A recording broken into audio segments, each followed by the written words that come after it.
Ja, meine Damen und Herren, thanks God it's Friday. Nicht? Das ist ja der Name einer auch in Österreich bereits ansässigen Kette in der Systemgastronomie. Ich hoffe, dass die bisherigen Veranstaltungen der Friday Lecture so anregend waren, dass Sie auch meinen, thanks God it's Friday, Friday Lecture is here. In der Tat ist das heutige Thema Teaching in English, Preconditions, Advantages and Problems interessant. Das BMBF sagt uns ja bei allen möglichen Gelegenheiten, herzlich begrüßt auch, dass wir die studentische Mobilität pflegen sollen und nach Tunlichkeit auch erhöhen. Wir machen das sehr gerne und ich sage es auch, wir hätten es auch so gemacht, denn wir verstehen uns als Universität und eine Universität ist ein internationales Ereignis. Für uns ist Internationalität sozusagen eine Raison d'être des Daseins. Wenn wir unseren bereits sehr hohen Anteil an Studenten mit nicht österreichischer Staatsbürgerschaft erhöhen wollen, und an der Universität Wien sind es rund 25% nicht österreichische Staatsbürger und davon 2/3 nicht aus Deutschland, sondern aus anderen nicht deutschsprachigen Staaten, dann müssen wir ihnen etwas bieten. Das ist ganz klar. Also müssen wir verstärkt auch nicht deutschsprachige Lehrveranstaltungen offerieren, meistens in Englisch. Derzeit sind wir bei einem Anteil von 22% und wir haben in unserer Leistungsvereinbarung versprochen, diese 22% zaghaft auf 23% zu erhöhen. Und wir geben derzeit diesen Wunsch oder dieses Versprechen auch an die Fakultäten weiter und fordern sie auf, den Anteil zu steigern. Wenn ich diese Aufforderung an die Fakultäten weitergebe, dann mache ich das, ich sage es ganz offen, immer mit einem ambivalenten Gefühl. Natürlich müssen wir unseren internationalen Studenten etwas bieten, denn wenn sie kommen, dann nur deutschsprachige Lehrveranstaltungen haben, dann wäre das eine wirklich langweilige Angelegenheit für sie. Natürlich sollten wir auch unseren eigenen, wenn Sie wollen, lokalen Studenten mehr Sprachkompetenz offerieren. Wir sollen sie sozusagen fit machen für einen globalen Arbeitsmarkt. Und natürlich ist Englisch die Lingua Franca der internationalen Kommunikation geworden. Und klar ist auch, je mehr und je besser wir unsere Studierenden qualifizieren in diesem Bereich, je besser erfüllen wir auch unseren Ausbildungsauftrag. Aber bei mir gibt es auch immer ein Aber. Gehen wir in den englischen Sprachraum, dann akzeptieren wir auch deren Normen und Werte und Regeln fast zwangsläufig. Die unkritische Überhöhung von Rankings und Impact-Faktoren ist, denke ich, eine Folge davon. Gehen wir in den englischen Sprachraum mit der Kompetenz, die ein durchschnittlicher Universitätsangehöriger besitzt, dann bin ich mir auch unsicher, ob unsere Studierenden wirklich davon profitieren. Und außerdem wird, so entnehme ich der Introduction vom Kollegen Mackiewicz, außerdem wird das vereinfachte Englisch von einem vereinfachten Deutsch begleitet. Und schließlich macht es, muss man auch ganz offen sagen, in vielen Ausbildungsgängen überhaupt keinen Sinn, Studierende nicht in Deutsch auszubilden. Denn überall dort, wo wir für einen eher lokalen oder regionalen Arbeitsmarkt qualifizieren, ist Deutsch eben die primäre Kommunikationssprache. Was macht ein Rechtsanwalt mit einem tollen Englisch beim Bezirksgericht Zwettl oder Weidhofen an der Ybbs? Wenig, muss man ganz ehrlich sagen. Ich bin jedenfalls gespannt, ob diese meine Ambivalenz, die ich verspüre bei diesem Thema, am Ende dieser Diskussion beseitigt sein wird oder zumindest geklärt sein wird. Ich eröffne damit hier ganz offiziell diesen Roundtable. Ich bedanke mich für Ihr Kommen, für das Kommen der Referenten und nun ist es, glaube ich, an Ihnen, liebe Frau Brandner, das Podium auch vorzustellen. Herzlichen Dank. Thank you very much.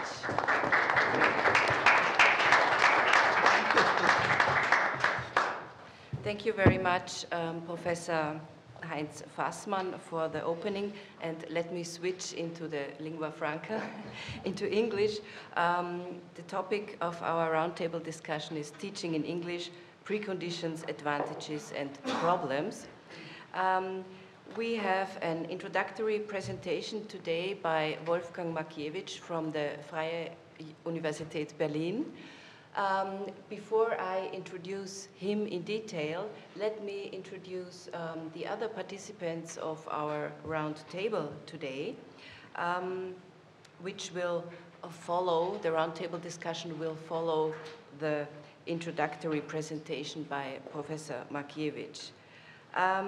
All of our participants have a strong inclination to international topics in their education, research, and teaching. Professor Fassmann will himself participate in the discussion. He is, as you are all aware of, Vice Rector for Human Resources Development and International Relations at University of Vienna. He studied geography and economic and social history at University of Vienna, and amongst many other functions, he is member of the Expert Council of German Foundations for Integration and Migration in Berlin, and chairman of Expertise for Integration of the Federal Ministry of the Interior. To my right is Professor Magister Dr. Rüdiger Frank, head of the Department of East Asian Economy and Society Studies at the University of Vienna. He is an economist and a specialist, as you all know, in North Korea. He is a member of the World Economic Forum, and his expertise on North Korea is regularly asked for not only by the media, as you probably all know by seeing and hearing him very frequently, but also by governments and international leaders. He developed an MA program there, and this is completely held in English. More than half of the students there are non-Austrian, having an international background. Outside you see, on the very right side, you see Professor Harald Krenn, who is Associate Professor at the Department of Evolutionary Biology and Director of the Study Program for Biology at the University of Vienna. He has a very interesting scientific relationship to Costa Rica, where he is a member of the scientific board of the Tropical Research Station La Gamba, and he often conducts field courses and field works there. But he also does research in South Africa and the Austrian Alps. Our student participant is Ms. Sarah Ogalleh Ayeri, student at the University of Natural Resources and Life Sciences here in Vienna, and she holds a scholarship by OeAD. She's an environmentalist scientist and is currently a doctoral candidate at the Center for Development Research at the University of Natural Resources and Life Sciences here in Vienna. She comes from Kenya, and in her research she also focuses on Kenya, currently doing a very interesting research on how the climate change influences small-scale farmers in Kenya. Brigitte Römmer-Nossek is not here yet. Oh yes, she just arrived. Welcome. Let me introduce you. She is a lecturer at the Joint Master Program in Cognitive Science at the University of Vienna, working at the University of Vienna's Center for Teaching and Learning, which is organizing the Friday lectures here. She studied brain and cognitive science in Vienna, Manchester, and Zurich, with a focus on philosophy of science and systemic neuroscience, and also works together in a master program with universities in Bratislava, Ljubljana, Budapest, and Zagreb. So she also has a very international background in her professional work. Last but not least, Ute Smith, who came here from Finland, where she's at present on a research sabbatical at the Center for Applied Language Studies at the University of Jyväskylä. I practiced very hard on that. She is from the Department of English, and is an associate professor of English Applied Linguistics. Professor Mackiewicz will now give us his introductory presentation. He comes from the Freie Universität Berlin, from the European Language Council. He is a honorary professor of English philology in Berlin and European Affairs advisor to the Executive Board. He also is the president of the European Language Council. He studied English and German at Berlin and at the University of Leeds. And, very interesting, I found he wrote his PhD thesis on Daniel Defoe's Robinson Crusoe. The focus of his teaching and research are European language policy and European language education policy. And he will now talk about the problems of using English as a teaching language and, interesting, about the students' abilities to express themselves, not only in English, but as well in their mother tongue, German, as far as I understand. Please, Mr. Mackiewicz. Okay, fine. Madam Chairman, Vice Rector Fassmann, dear Heinz, Rector Mettinger, dear Arthur, ladies and gentlemen, cari colleghi e amici. Before else, I should like to say how pleased and honored I am to have been invited to participate in this roundtable. The linguistic and cultural implications of the internationalization of European higher education in general, and English medium instruction, EMI in particular, have been on the agenda of my association, the European Language Council, for the past couple of years. My own university, Freie Universität Berlin, is a truly international institution, just like this university. And because of this, I convened a high-level group 2 years ago charged with designing linguistic and cultural supports for the university's internationalization strategy. Finally, I teach my own seminars on European language policy and language education policy in English, with roughly half of the participants being international students.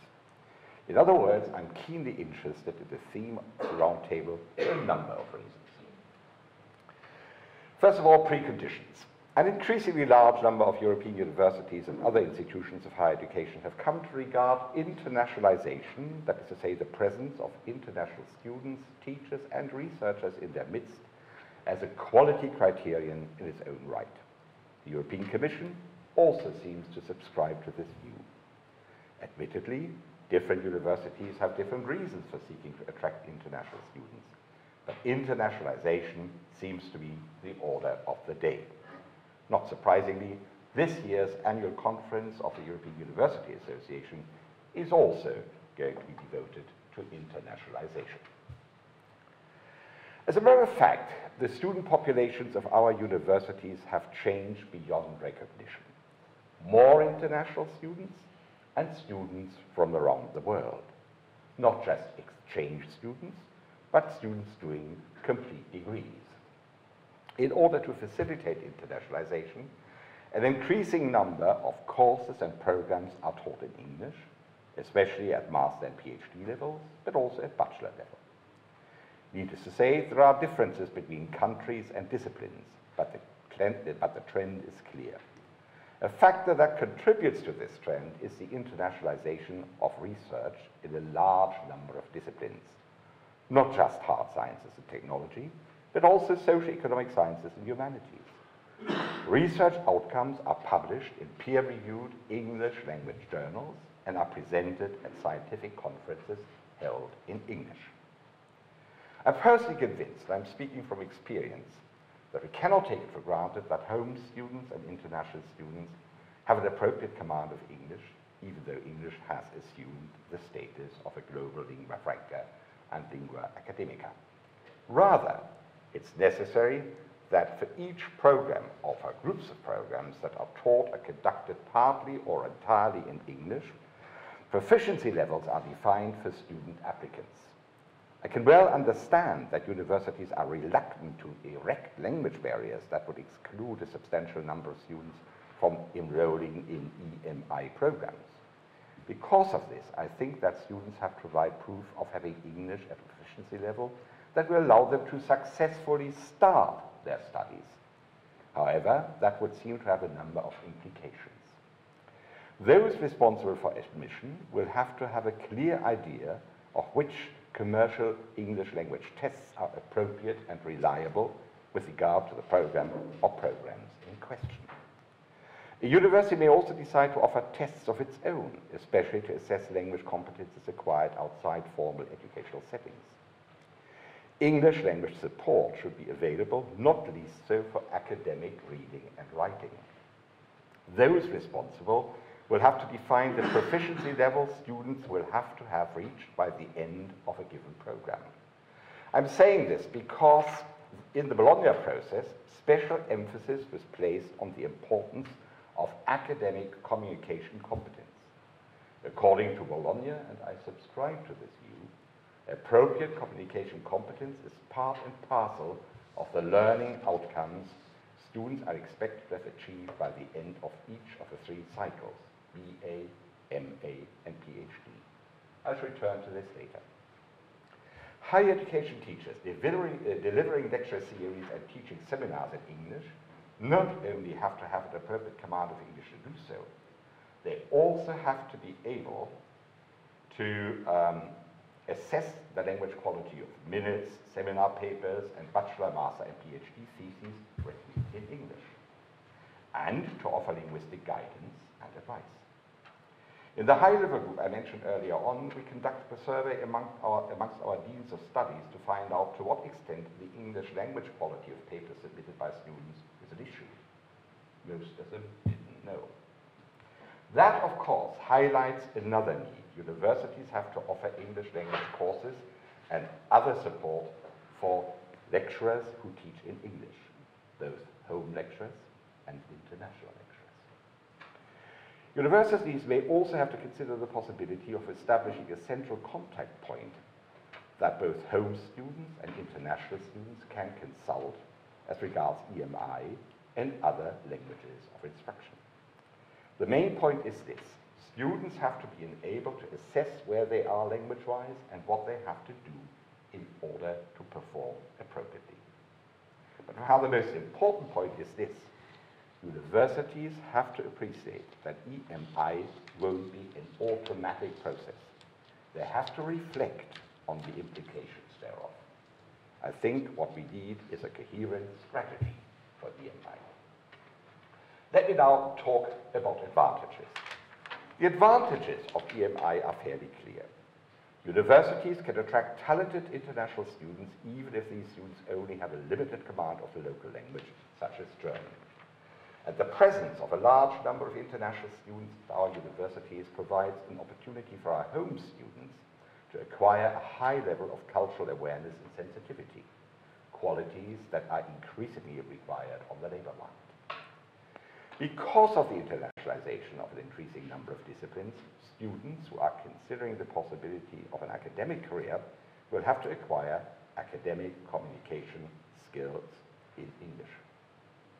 More and more companies and international organizations conduct their business in English, and graduates looking for jobs on the international labor market will have to have a high level of professional communicative competence in English. Programs taught partly in English and partly in the local language, in our case German, may be less appealing to international students who have German at a rather low level only, but they are ideally suited for today's home graduates who may well have to professionally communicate both in their home language and in English. In other words, higher education courses and programs taught and delivered in English have the potential of preparing students for a global labor market in the widest sense, both inside and outside academia. However, allow me to repeat what I said before. The potential advantages of EMI will and can only be realized if the issue of English language quality is taken seriously. And this leads me straight on to the third pillar, problems. As I said in my abstract, there are problems galore. I do appreciate that as a professor of English philology, I run the risk of being accused of being obsessed with English language standards and correctness. I'm also aware of the fact that a well-known colleague at this university is an acknowledged expert in the field of English as a lingua franca, ELF. I do admit, however, that I'm convinced that English is one of the more difficult European languages. Admittedly, its formal grammar is not very complex. But because of this, there is a danger that students and staff whose first language is not English will simply pour their own language into the English language container. I once attended an expert meeting in Brussels. Interpretation was envisaged from and into English, French, and German. When I arrived in the meeting room, the German chief interpreter asked me whether I would need the German rules. Upon my saying no, the German interpreters left. The first speaker was a professor of history who came from a country whose name I'm not going to mention. She spoke a variety of English which I did not understand. Fortunately, there was the French rule, absolutely perfect. I think that ELF may well mean Italian English, Portuguese English, German English, Spanish English, Polish English, etc., etc. On Wednesday this week, a Polish student sent me the first draft of her master thesis on languages in vocational education and training, written in English. There were whole sentences and chunks which left me at a loss. But there's more to it. The semantic structure of English allows it to make subtle distinctions in meaning in oral and written communication. My students are frequently unable to spot these semantic implications in articles written by academics that have a full command of English, let alone to make use of them themselves. And another note of warning, the fact that a course attended by a substantial number of international students is taught in English doesn't mean that all students share the same discipline-specific academic culture. Of course, this may well have a positive effect. Just think of the highly international and multicultural laboratories in the States. However, when it comes to humanities and social sciences, this may cause problems. In the master seminar I taught last summer, I had students who had never written a seminar paper before. A master seminar, never written a seminar paper before. They were at a complete loss, and so was I. And I'm now teaching individual tutorials to these students so that they can learn how to write a seminar paper. In other words, measures will have to be put in place designed to overcome this kind of problem. Allow me briefly to return to the issue of academic communication competence. It was certainly not by accident that in the Bologna process special emphasis was placed on the importance of communication. I quote from the Dublin descriptors. BAs can communicate information, ideas, problems, and solutions to both specialist and non-specialist audiences. MAs can communicate their conclusions and the knowledge and rationale underpinning these to specialist and non-specialist audiences clearly and unambiguously. PhDs can communicate with their peers, the larger scholarly community, and with society in general about their areas of expertise. In other words, even students following a program taught in their first language, for example, German, have to be able to mediate between discipline-specific academic discourse and communication to non-specialists. Students born and bred in Austria or Germany who did a degree taught in English are confronted with an even greater challenge. They also have to mediate between the two languages. They have to be bilingual.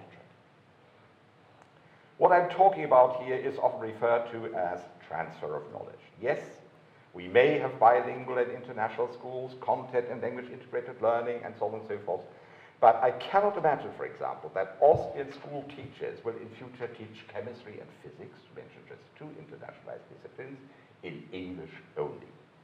This means that courses directly relevant to teacher education cannot be taught wholly in English. And another note of warning. An increasing number of our home students are no longer able to express themselves properly in German. And this for a number of reasons. One of them being that they mix German and English freely. This is why I developed a mediating skills module for our Bachelor in English Philology, where they have to, and so on. Before I conclude, allow me to mention just two further issues indirectly related to EMI. Many of our international students doing EMI programs or writing their PhD theses in English don't learn German beyond a basic level. They spend their spare time on national islands and in communicating with their friends and relatives back home by Skype and internet. I personally believe that a major effort has to be made to enable and motivate international students to learn German and to integrate into the host academic community and the host society. As regards our home students, English is not enough, I accept that. They have to be encouraged and enabled to learn or to continue to learn other languages as well. After all, European integration and globalization will almost certainly confront our graduates with a variety of linguistic demands. This is why, at Freie Universität Berlin, we decided to exploit the presence of so many international students in our midst by creating what must be one of the largest language tandem programs in Europe. Needless to say, we now have to put instruments in place for the assessment and documentation of non-formally acquired language learning outcomes. Also needless to say, this program provides an incentive to our international students to learn German. To complete my presentation, EMI should be seen as one part of a wider challenge and one element of a whole bunch of opportunities. Our universities would be well advised to develop and implement their own specific language policy and policies, of which EMI would be an important part. Thank you for your attention.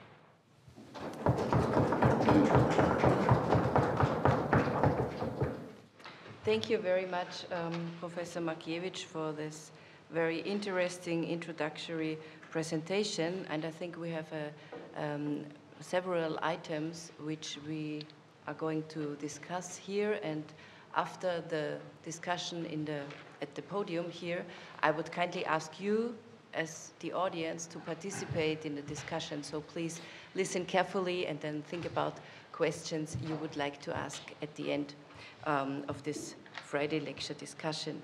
So, Professor Frank, would you like to comment on Professor Mackiewicz's statement?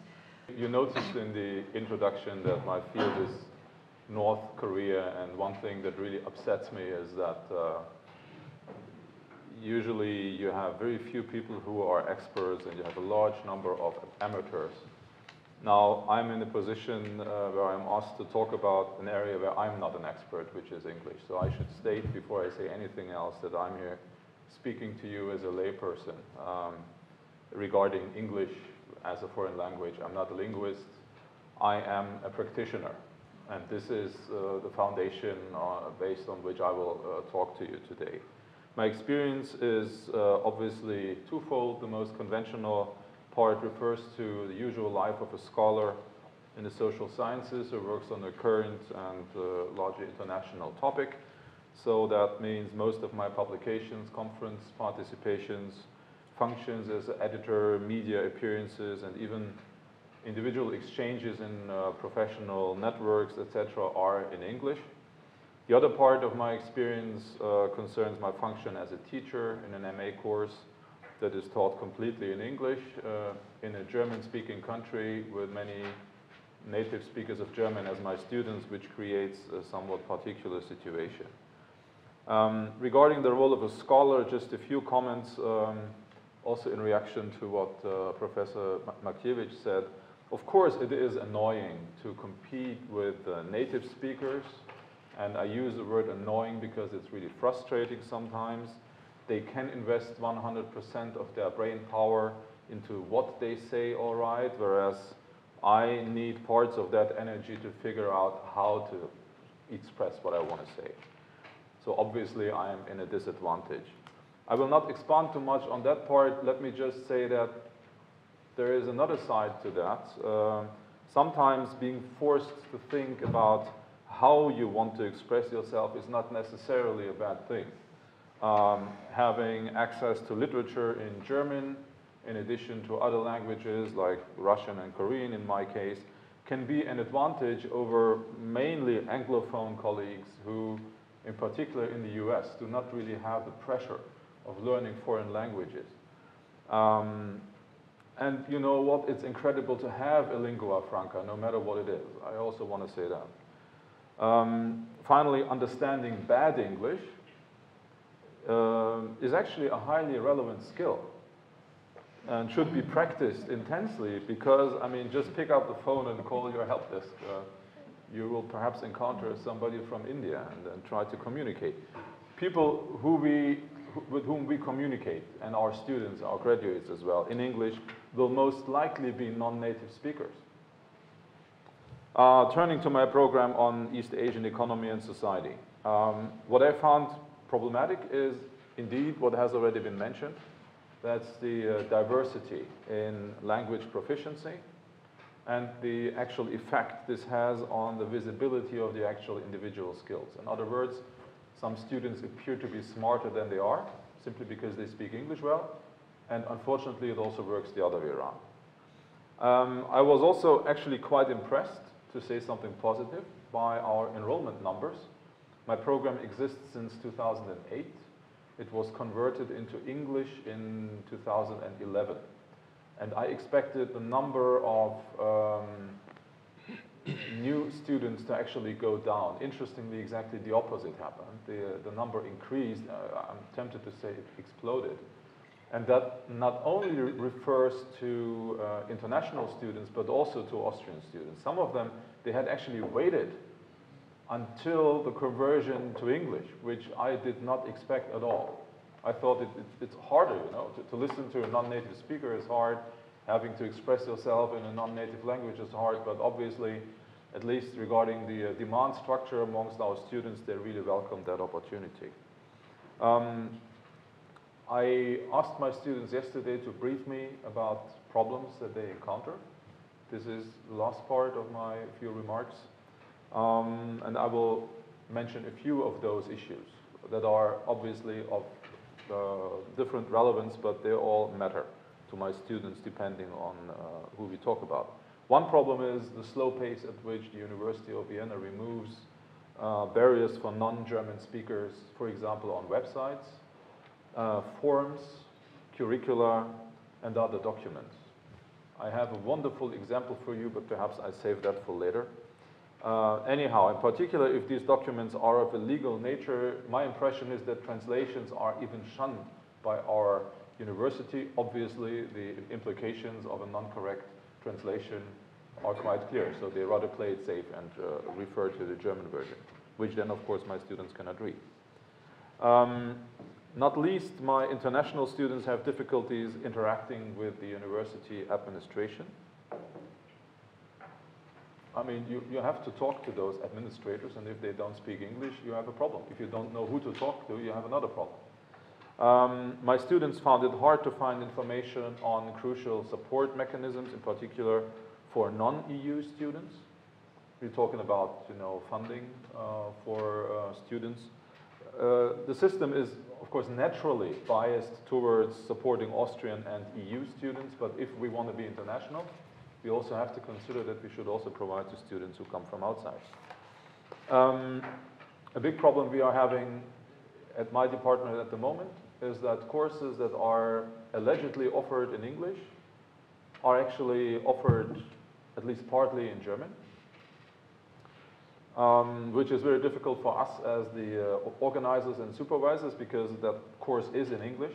We are assured that it will be held in English, and in reality, our lecturers, they still have to be taught to focus a little more on really teaching in English. In other cases, I was told by my students that the English spoken by instructors is really substandard, to put it mildly. Sometimes, as I said, it's hard to find the right person to talk to in the administrative jungle of the university. And even then, the person who is responsible, and I'm reporting an experience of one of my students, the person who is responsible for international students does not speak English. And there's something wrong with that. I'm not mentioning any names or particular departments. I'm just conveying this message because that's what my students asked me to do. A number of procedures, especially for beginners, is not very transparent, such as, for example, the registration process for courses, which has become a little more complicated in the recent month. And my students suggested the creation of an academic advisory system modeled after the US, perhaps also a buddy system or something. Now, having said that, I should also say that we are aware of those problems. We are working on those issues, but obviously we still have a certain way to go, and I'm looking forward to hearing about other experiences, and I've also seen our Vice Rector taking notes, so the future will be bright and definitely much better. Thank you. Thank you very much. Thank you very much, Professor Frank, and lots of obstacles, obviously, in the course of internationalization. Let's hear what Professor Krenn says from the Department of Evolutionary Biology in his respondence to Professor Mackiewicz's introductory lecture. How about internationalization from your point of view? So I can tell about my experiences as the study program director in biology, and for me it is the question, should we teach biology in English? And I see it very pragmatically. I think that these lecturers who has first language English should teach in English, and those who come from Germany or from Austria should not be forced to teach in English. And I think it's most important thing is the quality of the lecture and the quality of the course. And we should decide which language is appropriate to meet this quality criteria. And so what are the major preconditions in my opinion? So the major precondition is that the lecturer has excellent abilities to speak English, no question. And the second precondition is that all students must have sufficient skills to understand. And both preconditions are not always met.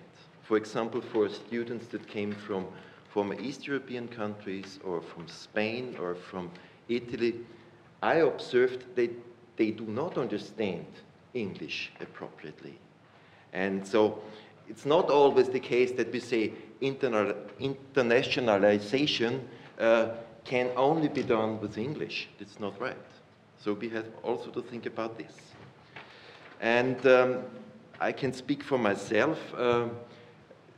If I have to prepare a new lecture, it's much more work to do it in English.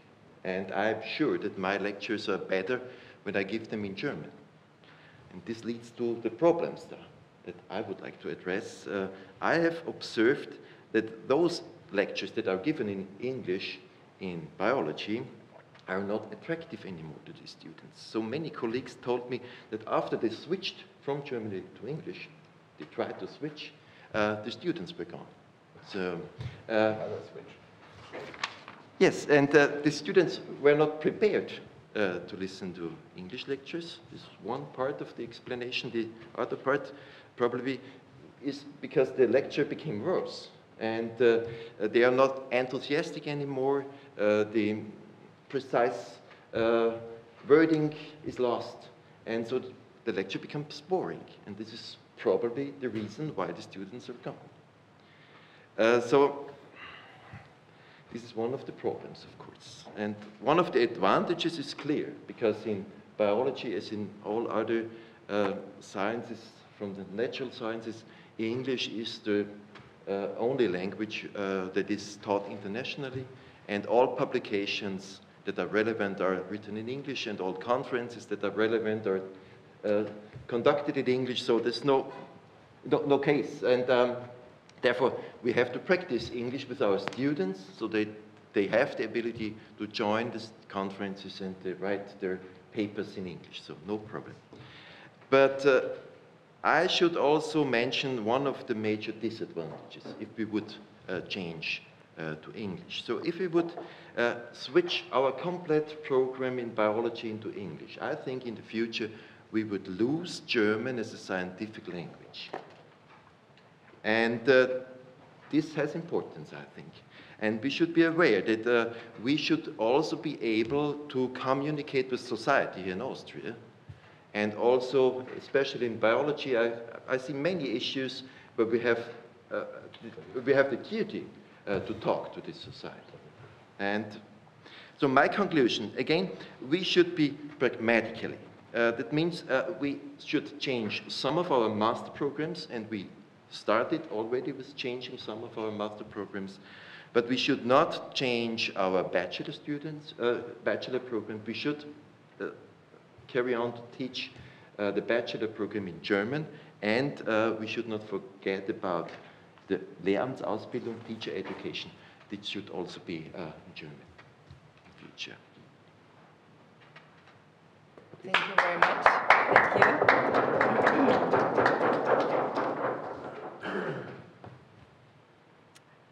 Quality should come first before we talk about languages and the advantages of giving lectures in German language will be an interesting point for the discussion afterwards, I think. I would like to ask our student, Sarah, here, how do you experience being here in a German-speaking country? What is your experience with the international focus and with the English language? Well, thank you very much, the chair of the meeting. First of all, I would like to just start by saying that it's a global village that we are living in. And why am I saying that it's a global village that we are living in is because that when I came to Austria, of course, I was having a lot of many dreams. Like I was thinking that probably within my first year I would be able to speak German and maybe do courses in German. This was my aspiration. But this is just because of what Professor Wolfgang said earlier, that it's internalization that is most important here. I was trying to make sure that I also internalize on the other side. While at the same time, the people from Austria, now my friends I was meeting, were trying to pressure me to speak more of English because they want to practice. Now, what happens in this case that we both now were struggling to speak English and even write in emails. I tried to write in English, they respond in, I tried to write in Dutch and they respond in English. But now what I realized after a while is that I was starting to change my English spoken. That I want to almost translate according to how my friends would understand in German. And this became, I started talking wrong English rather, because I want to, if you say I am going to take the train in half an hour, the Germans on the other hand want me to say, I'm going to take the train, like, how late will it be? Something like this. And now I start to say, I take the train in 1 hour, something like this. I take the train, but this is not right, in essence. And this was a challenge for me. The other thing is that also that communication, again, not now from my peers. My peers, it was not a big problem because we would sort it out, yeah? And even it got to an extent whereby we developed our own language of speaking in that it was no longer German or English, but something in between, that I mix some German and I mix some English. If I don't know the word, then they put in the English word. So I say a sentence with 20% German or 30% German and 50% English and maybe 10% wrong, I don't know. So, it's this, and this kept, has just rung into my head right now, thinking about it, and I saw a picture back in my country whereby the youths, the young people are talking a language called Sheng. And this Sheng is where they mix a few words in English, a few words in Swahili, and make a word in their own way. Like, if somebody talked there, if a group of youths were speaking here, the same thing I'm saying here, we would not understand at all, even if you know English, or even if you know Swahili. They have corrupted the whole language, and it's something else, but yet it's called still English or Swahili. They have mixed it up just to be secure. And for me, maybe this is the other problem I would find out as we try to internalize as a whole languages. For example, people would be wanting to be secure. That some people who are much more optimistic about the future would want maybe to have their own niche, They want to speak a language that other people are not still speaking. If it's German that people are understanding everywhere, then I want to speak something a little bit different that makes me look different. And this I see back in my country, whereby if you speak English among the natives, they feel, wow, you are more privileged than them. So then maybe in future we have another breed of another language. We will be having another forum like this, now complaining and saying maybe teaching in German or teaching in another language that is more acceptable, because then people have evolved another new language that is supposed to bring another way of communication. I think for me what I'm trying to say is that we need to also allow the margins that can let us also have our own identity as people speaking a particular language, like Professor Krenn said earlier, that we should still maintain this. Of course, the quality parts come in, but we must have our own identity. And this identity makes us a little bit special in a way, that we are not just going to be internalized in all ways and then all of us are free and happy. I can travel to anywhere in the world because everybody is able to speak English. I think the fact that somebody is not understanding you, for me, it's the mystery that makes you get interested in this particular place. Of course, it's not in all cases. I don't know. How many minutes do I have? Well, let's say 2 more minutes. Okay. Yeah, and this is just what I would like to say. But one of the final things I would like to highlight is that for me, one of the difficult moments I encountered was actually in the registration when I was joining the university as a first year. And because you go to this office and they tell you, submit this, and then you go and submit, but then there's another process, but this person doesn't know how to tell you. And so you wait, and then you get an email, again it's written in German, and then you say, okay, now what do I do? You take it directly and paste it into the online translator. Of course, it reads something totally different, and then you try to say, okay, what is the next thing do I need to do? Before you look for somebody to read this message and to translate it for you nicely and appropriately, the time has really elapsed. So again, we might have to think about the time lapse that takes us before we get to the message that we are going to get or what we want to communicate in the long run. I want to stop there. Thank you. Okay. Thank you. Thank you for this insight from the point of view from somebody coming from a foreign country.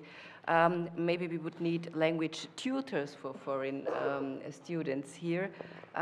Brigitte Römmer-Nossek, you are a lecturer at the Center for Teaching and Learning as well.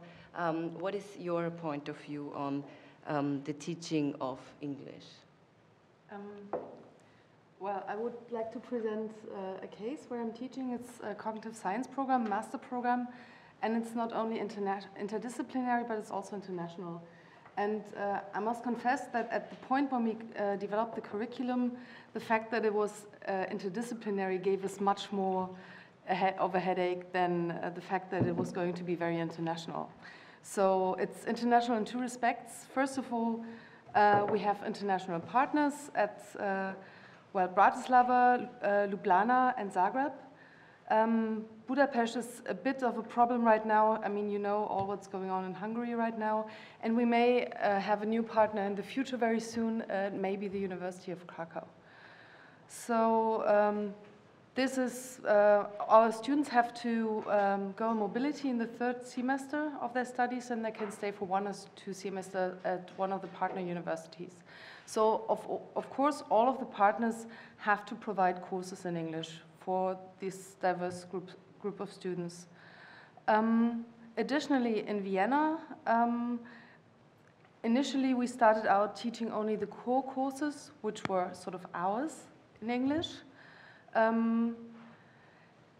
Eventually, the whole program in Vienna was changed to English as well. And this attracted also a large number of foreign students. So they're coming from, well, Austria, of course, from Bulgaria, Germany, Romania, Slovakia, Chile, Korea, from the US. So it's very highly, Portugal, I forgot, Finland, yeah. So it's really a highly international group.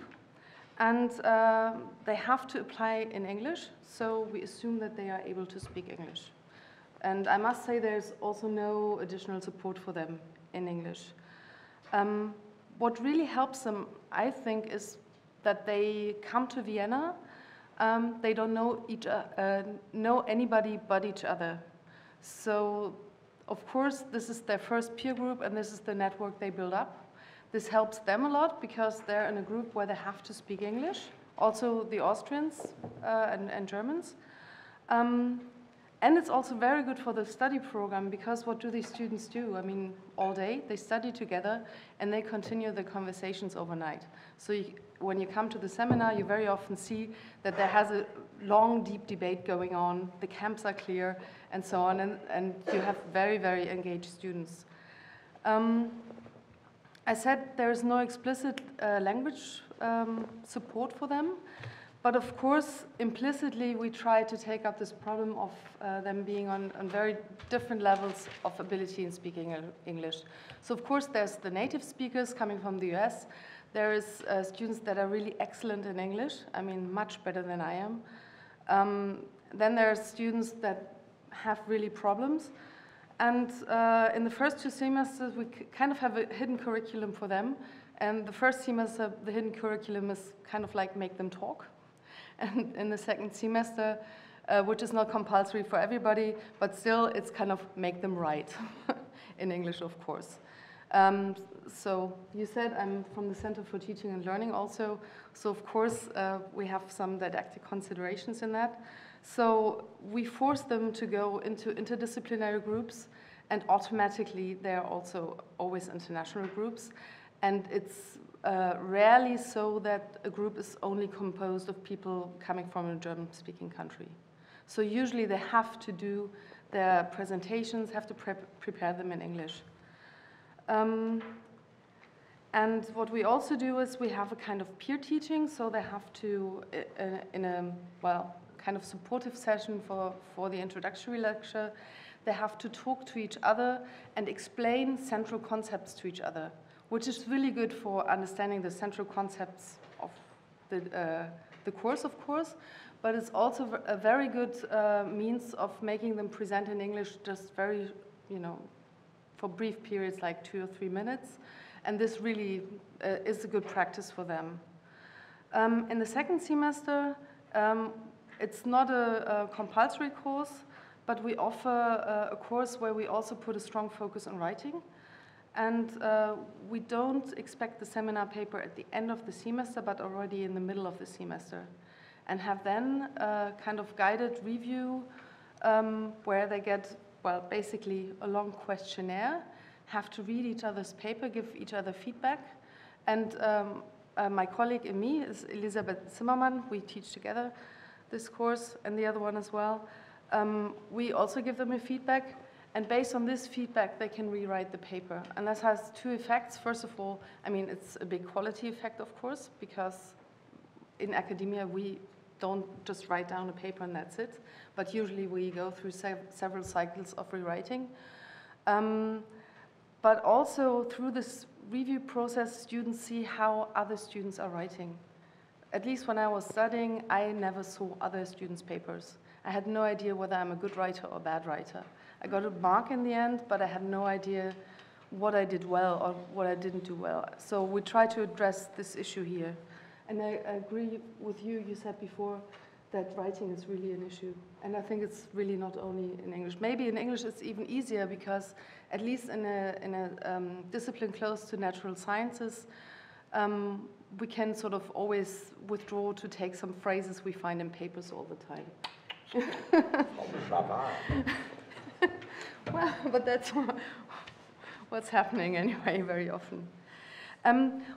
What we observe is that the abilities of the students after this first semester have increased rapidly.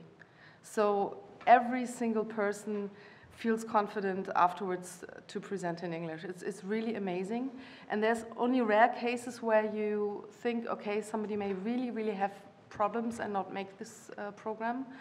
But there, very often, we don't know whether it's a problem of understanding the basic concepts or whether it's a language problem. So, I mean, this is really something we will probably never find out. Now, to my perspective as a teacher, I mean, I'm not a native speaker, as everybody can hear. Of course, I feel that when I speak English, I'm less witty, I can play less with language, I may not be as spontaneous in a discussion and so on. But I think we all heard English is the lingua franca and also the lingua academica. We are all actually sitting in the same boat in Europe, except for the UK, so I guess it's something we have to live with. And I think it's also okay if we sort of address our students with this kind of English we have, anyway. Nevertheless, of course, as a person, I would gladly take a service which would help me and support me in my English, also my English writing. What we do in the seminar concerning English is we point out that we are not English teachers. I mean, we simply are not, and we do not have the abilities and not the capabilities. We cannot correct typos in a seminar paper. I mean, I simply expect a seminar paper that I get to be sort of thoroughly read. And if somebody makes specific grammar mistakes or certain phrases which are ungrammatical again and again, of course, I will tell the person, but not for every single little mistake or typo. Teaching in English in cognitive science may even be easier than teaching in German, because the field has been introduced in Germany only in 1997 or 1998 as a study program, and the literature is simply in English. I mean, there's no single relevant non-English journal, so there is nothing to read in German there, except something that has to be sort of translated into popular literature. So in a sense, it's easier to stay with the language your terminology comes from. Nevertheless, it's interesting how the language you use when you do science influences the way questions are posed. I mean, we did a seminar on, in German, Spiel, and in English already you have to differentiate between game and play. So it's quite interesting. And with our students, we very often get into a meta discussion. Okay, is the way we ask this question really influenced by the concepts? Or is it the way we have to phrase the questions because in English we do it that way? Because in English there is game and play and it's different concepts, whereas in Germany you have to, really go through a process of differentiation for the same word. Some thoughts in the end.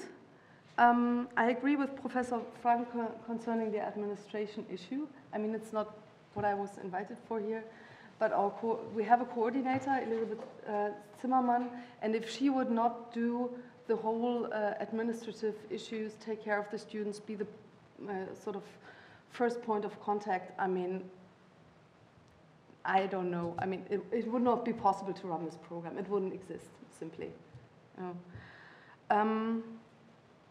Also, I would like to take up what you said about teacher education and you, Professor Krenn, about English or sort of German staying a scientific language. In another job, I also teach teachers in teacher education, and I find that I really have difficulties teaching cognitive science in German because the terminology is in English. So I always have to translate, I always have to explain concepts, and it's really a strain for them sometimes because they're absolutely not used to reading English, listening to English terminology and so on. So maybe a question that should be discussed is it part of scientific literacy as a competence to be able to read in English? No? So I would like maybe to pose this question to you later. Maybe in a second round, but right. Thank you very much, Brigitte Römmer-Nossek. We have one more, Ute Smith, who is really focusing on the use of English in education. So if you hear all those obstacles and problems, what do you think? All right, well, first, thanks a lot for having me here. I've come in a bit with a late sort of notice, but here I am, and I'm very happy about this because I'm the expert, or one of the experts, dealing with English use as medium of instruction at tertiary level. So that's my expertise in contrast to you, but I'm also practicing person. I'm at the English department. Obviously, all we do is teach in English. So we do both. We think about it, do research on it, and do it in practice. I'm actually just a part of a research project based in Finland. That's why, we mentioned this difficult name before, where on a European level we are collecting, comparing all kinds of studies being done on the topic. Okay, now let's get back to your question. I find it, of course, very interesting to listen to all these points here, and in the end they sort of, they reappear, they come again. It's not that, people experience similar things, although I think situations are very different, and localization is a very important point. Sort of the local aspect, I think, is relevant. We've got the global issue of internationalization of English, and we've got the local realizations, and they can be quite different, and the demands are quite different. And I think that's also what makes it difficult to easily generalize over things. At the same time, there are similarities. And now what I wanted to say first, actually, while I was listening, and I felt this is a need. I'm obviously a linguist, and I'm not the only one here. I know Professor Mackiewicz is also one. But now, from what I heard, one thing I feel strongly I want to make is a point that we actually make in our first lectures to our students, is that as linguists, we need to get away from the prescriptive brainwash that we've all come into through schooling and education in labeling certain types of language as good and certain types of language as bad. And that's very, very much has become part of ourselves as highly educated people, which, because this is what you learn from very young onwards, don't do this, don't say that, this is good language, this is how you say it, this is how you don't say it. But actually, language is a highly flexible system. And what we do as speakers is we use language the way that is fitting to a certain situation.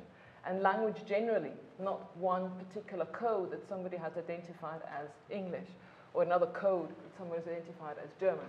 We are actually multilingual users. We've got multilingual repertoires that we're drawing on. And even in Europe, with its long history of monolingualism and monolingual ideology, people have realized nowadays, and globalization has helped, that actually there's more than one code that we have access to, and we use it. So these comments about bad code switching, they don't speak proper German anymore. They switch, they use English words in German. That's a very natural and useful phenomenon from a linguistic perspective. And it reflects the bilingualism that also Europeans have come with, that lots of our Austrians have as well, because of their ready use of English, even if it's only certain words.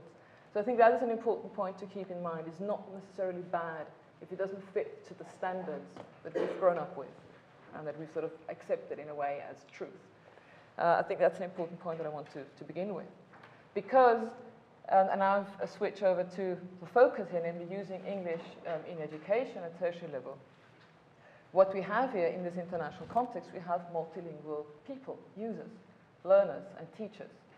And very usefully, they draw on the multilingual repertoires. And that's okay. That's, in a way, useful, communicatively speaking. There's nothing bad about it in a communicative way. And just for me, it's an important point. I try to get my students to understand this. It takes them a whole life of studies. And it's also difficult because also as a language user, clearly I also quite often need to draw on standardized language. I need to present and write in standardized language. But I must be flexible and remain flexible in that point. Okay, what can I tell you so very briefly about the research, because that's my point here really, that's why I'm here, I assume. Research on English, using English in higher education. Well, what I can do now is just give you a few pointers I've been thinking. I can't give you the whole bit. There's just so much going on and it's very active as a research scene. But there's a few points that were mentioned. Language proficiency was mentioned, proficiency levels in English. We need them, and we've heard from the practitioners as well, they are important. And I fully agree with this. What the research shows us, though, is that testing language proficiency is possible. We've got tests, standardized tests. Companies make lots of money by having these tests used again and again. I don't want to advertise, but there's some British English companies that live off those tests. The problem, though, is that proficiency is a very complex phenomenon, and it depends a lot on what levels of language use you're thinking about, what purposes you have in mind. So you have tests, they can be used, but they don't give you the clear sanctioning, now this person can easily study. Yeah, that's a different kind of point. So testing seems simple, is possible, but actually the leap between having a test showing that you are on level C1 or B2 according to the European frame of reference doesn't mean automatically that you'll be the person, the student, who will easily follow a course in English. These are different things, and also it's a bit much asked of a test to actually be specific enough to really gauge where somebody is. So that is a problem area, testing.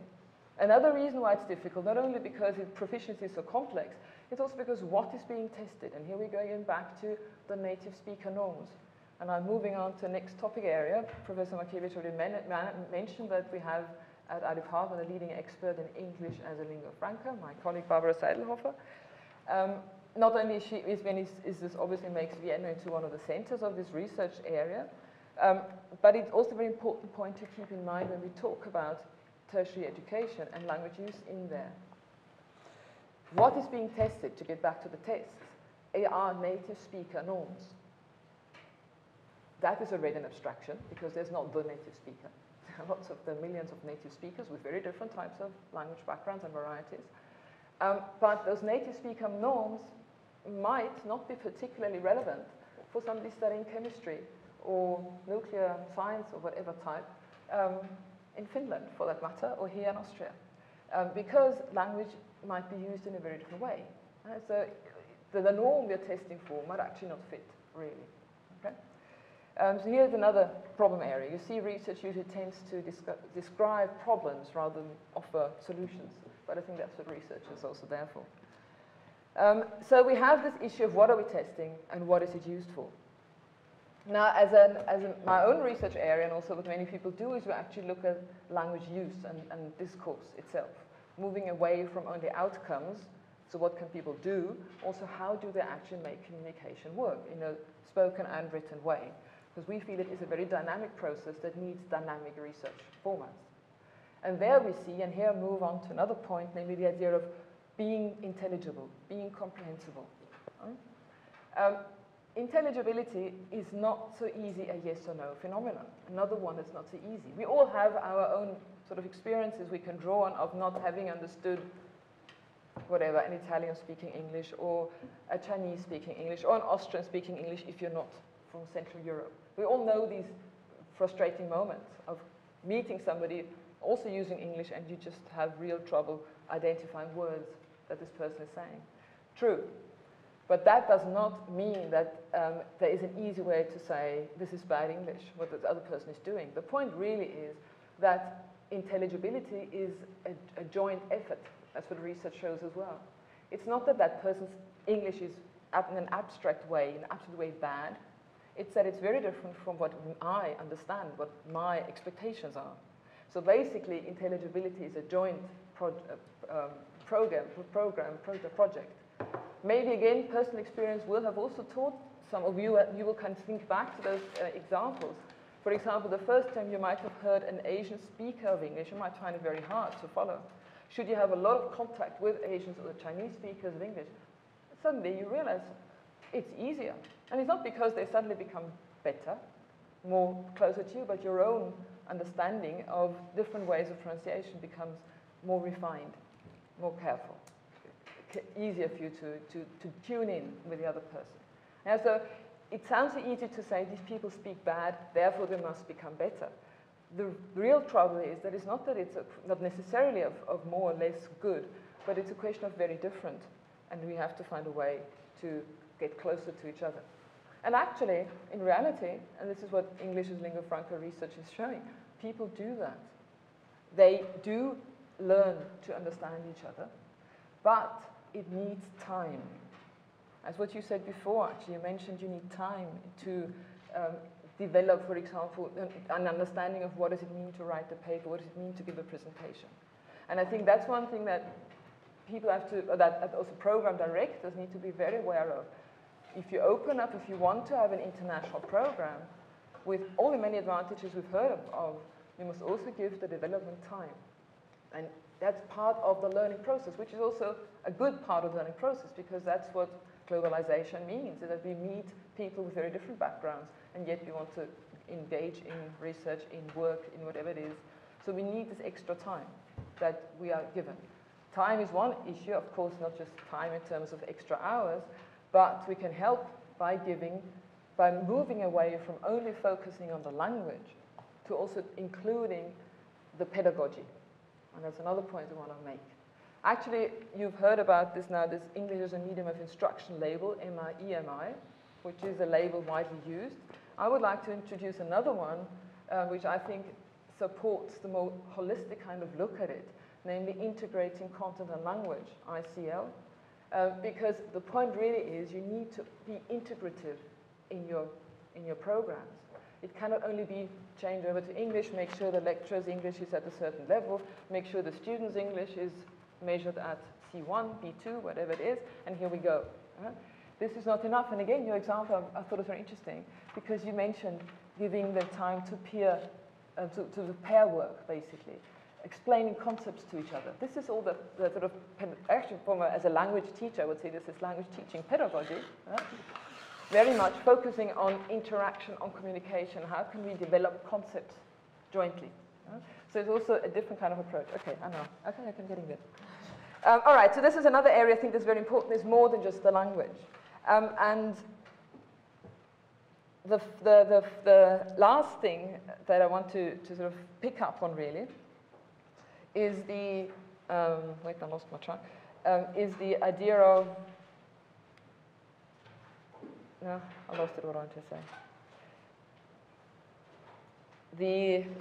You know what, I'll leave it there now, because I lost it, sorry. I'm sorry. Don't worry. I'm sure it's going to come back. Confuse again. you. Yeah. Thank you very much for this very interesting and strong voice for the aspect of language is changing and there is no good. Okay, can I just pick this out? Because yes. I'm not trying to say that it doesn't matter how you speak and what you speak, not at all, because maybe that comes across as in a misunderstood way, and that's not what I'm saying. Of course, there are clear norms for how to use language in certain contexts. There are clear genres, conventions, how you write an academic paper, how you give a presentation, and they are important, but they're not the same everywhere, far from. They're very group specific. And therefore, it's not the native speaker norm that you just drop onto everything. It is group, community specific, how you write, how you are successful in writing an abstract for a certain area. And the people who are the experts in that field, they know. And hopefully, there will be a way to teach newcomers how to do this, to tell them to get into this. That's sort of under the label of genre analysis. Lots of academic research has been done in this. And what you said about before, we have some phrases we can use. That's fine. That's exactly what genre analysis does, is try to see how do people express their purposes. But what I wanted to say at the beginning is it's not the overall native speaker who knows everything and all the others don't. And that's an important distinction to make. And it's not the question of native speakers, it's a question of being expert in the field, in that specific area. And that to make that clear. But still, language is something living and developing. Now, thank you very much. We have about 13 minutes left. And the last item on our agenda is a discussion with the audience. And I would like to give you all the opportunity to raise your questions, to argue with us and make your statements on what you heard. And by that, everybody has the chance to respond to the audience. Please. My name is Mackiewicz, Fachhochschule Technik Wien. I often find myself sharing Heinz Fassmann's views and feelings of ambiguity towards using English language programs in our higher education institutions. The question is in the back of our minds. Will we lose our Austrian identity? Will we succumb to the Anglo-Saxon tradition of higher education and procedures? Will we be one of 10,000s of higher education institutions in the global education market? And then my answer is no, we won't. Because the only reason why we would use English as a lingua franca in our higher education institutions is in order to do what we do best, and forgive this lapse in grammar, even better. The language that we use is merely another resource that we use in order to do our task. And it is a resource like our laboratories, like our infrastructure, like our libraries, and we make the mistake that we say everybody in higher education knows English. Everybody in higher education has a level that is sufficient to do that. But as we discussed today, this is not the fact. We need to invest in this resource, the language resource, just as much as we invest in other resources that allow us to do best what we do well. And in order to that, we need to look at programs that we actually conduct in English in a completely different framework. We have to supply additional support, staff training, student training, on the precondition of achieving a language competence that allows us to do these things that we do well in Austria. Not globally, but those things that we as Austrian institutions of higher education can do well. Thank you. Who would like to respond? If I may? Because you brought up a point, actually, there are many things one can say. I wanted to say that interestingly enough, the Scandinavian countries, the research that we see, there's more and more criticism, internal criticism about exactly what you said, about using English only. In Sweden, Norway, although we all know, at least sort of on a day-to-day basis, how great the Scandinavians are on average in proficiency terms in English, there's more and more critical voices are being heard about will it sort of take away, on the one hand, the local language, this function, and will it also mean that students aren't so good at doing this? So I think there is a danger around in terms of the potential of losing out in terms of function for the language. Of course, German is a very different market to keep to be sort of there in contrast to Swedish or Finnish. But I think one important point is to not say English only. And you also mentioned this by saying those courses we offer in English must be dealt with in a different way. And that's also what you find in the Scandinavian countries. It's in Finland, I think particularly, I know it's not Scandinavia, but it's in the north. I know, I'm very aware of it's not Scandinavia. But you have very sort of a support for Finnish as well for educational purposes. At the same time, there's a clear understanding you need to have English for, also for teaching and sort of linking it into international world. So you have a two-way approach. So not English only or not Finnish only, but both. And you need support for that. And I think that's a very good point, that you need to realize it's more than just changing the language. I think this is also what Professor Krenn mentioned before, that we need certain courses in English and certain courses only in the German language. But Professor Frank also wanted to add something. Yes, I just wanted to strongly support what you said, that form follows function, as we say. Purpose comes first, and you have to think whether it makes sense to teach in English or not. I don't think, at least to us as practitioners, English it's a means towards an end and not an end in itself. The same should go for the internationalization strategy of the university. Of course, it makes sense to think first, is it appropriate to offer that program in English, yes or no? What are the costs? What are the benefits? I think this is really important. The same can be said about those tests in English. That's why I think that's where we a little bit diverge. I don't care about the specific level of the English spoken by my students. I don't care whether a test is really precise or not. The only thing I want to know is, do they have a certain minimal level? That's all I need. I will never have the means to offer 5 different courses to 5 different student groups according to their English level. What I must know as a practitioner is, do these people have a basic command of English so that they are able to study, yes or no? And this is what a test, I think, can do very well, despite all the criticism that we can, of course, apply to those tests. Mm-hmm. Is there any other question? Excuse me. Yes, thank you. I'm Stefan Österreich, student in charge of the Life and Learning Program of the European Union. I'm glad that the discussion on the panel has lightened up, in my opinion, a little bit from a very rigid way of addressing things. And what I'm somewhat missing, if we talk about teaching in English providing courses in English to students is the cultural and intercultural and international approach to the whole thing.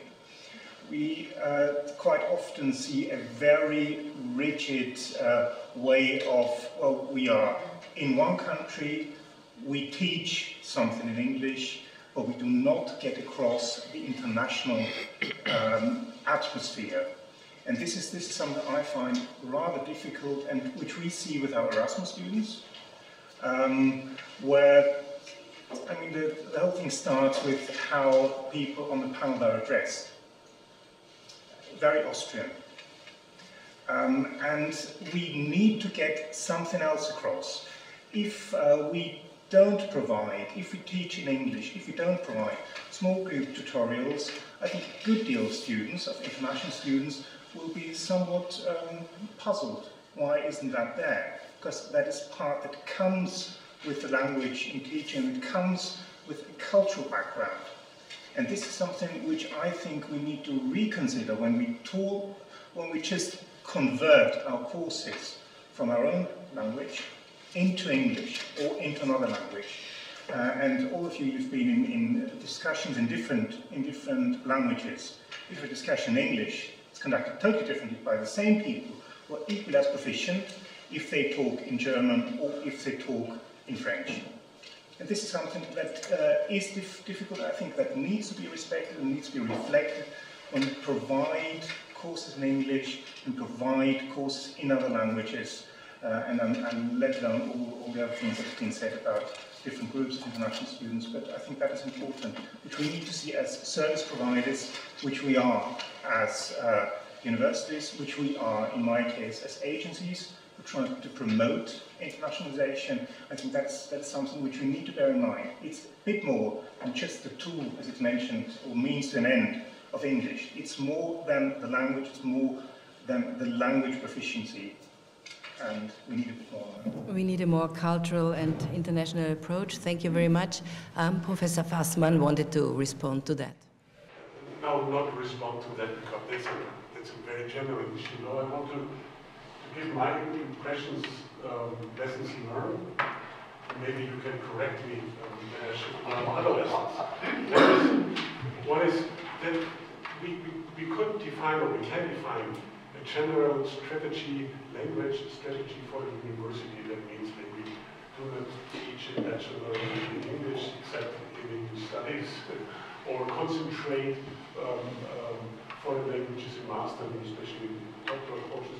I agree fully to that very general strategy conclusions. The other one is, that's obvious, we need tailor-made solution for very specific curriculum. And this tailor-made solution for very specific curriculum is linked maybe to the recruitment of students. Which students do you want to attract? Are these students from Lower Austria or from the worldwide, or maybe Europe? This is very important. What's the aim of your curriculum in more economic, occupational terms? Are we educating teachers? And I fully agree to your example. It would make no sense to fully concentrate on teachers' education in foreign languages. And what is a discipline? That's maybe a third factor for the tailor-made solution. I think it would make no sense in German studies to ask for more English courses, and because I think 2 or 3 years ago that our research council, our Fonds zur Förderung der wissenschaftlichen Forschung, asked the German studies people to apply in English if they want to have research money, which is, I think, a stupid solution. But however, there are specific tailor-made circumstances where we should bring in maybe more competence in English. So that's one lesson I learned. The other one is the user-friendly university, or the user-friendly university. I'm not sure that your students gave the correct impressions, or maybe they gave the correct impressions, but these are very subjective impressions. I would say it's always hard to orientate in a foreign country, in a large institutions like the university. It's not a cynicism, but that's part of the learning process. How I can get the right form or the right people at the telephone who is able to answer my questions. It would be a very, how I can say, it would need much more resources than today to make a perfect, let's say, English or multilingual university with all web pages and forms. I think there is some responsibility on the side of the students as well. So that's my second language. We have to think about the user-friendly university, but there is some responsibility on the other side too. Okay, thank you very much. Actually, we are at the end. We have to finish. Thank you all for your participation and for the discussion. And I think the discussion, I'm sure, will go on for some more time. Thank you very much.